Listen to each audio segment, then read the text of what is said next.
அதிமுக பொதுச் செயலாளர் எடப்பாடி பழனிசாமி அவர்கள் இன்னைக்கு கோவமா சட்டசபையை புறக்கணிச்சு வெளிநடப்பு செஞ்சு ஆவேசத்துடன் பத்திரிகையாளர் சந்திப்பு நடத்தியிருக்காருங்க.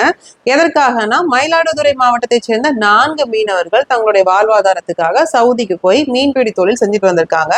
அவங்க மீன் பிடிச்சிட்டு இருக்கும் போது ஈரானிய கடற்கொள்ளையர்கள் அவங்கள கடுமையா தாக்கி துப்பாக்கி சூடு நடத்தியிருக்காங்க. இதுல ஒருத்தர் உயிர் இழந்திருக்காரு, மீதி 3 பேர் படுகாயம் அடைஞ்சிருக்காங்க. அவங்களுக்கு அங்க உரிய சிகிச்சை வழங்கப்படுதான்றது தெரியல.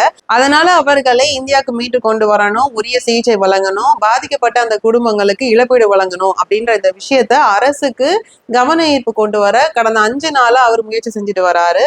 ஆனா சட்டப்பேரவை அவருக்கு அனுமதி வழங்கல. இன்னைக்கும் அவரை பேச விடல. அதனால இபிஎஸ் அவர்கள் தாவேக அரசு தமிழர்களுக்கான அரசு இல்ல, தமிழர்களை ஏமாற்றுது. 3 தமிழர்களை கர்நாடக வனத்துறை சுட்டு கொண்டப்ப 2 நாளா நாங்கெல்லாம் சேர்ந்து போராடினதுக்கு பிறகுதான் தாவேக அரசு ஒப்புக்குன்னு ஒரு அறிக்கையை வெளியிட்டாங்க.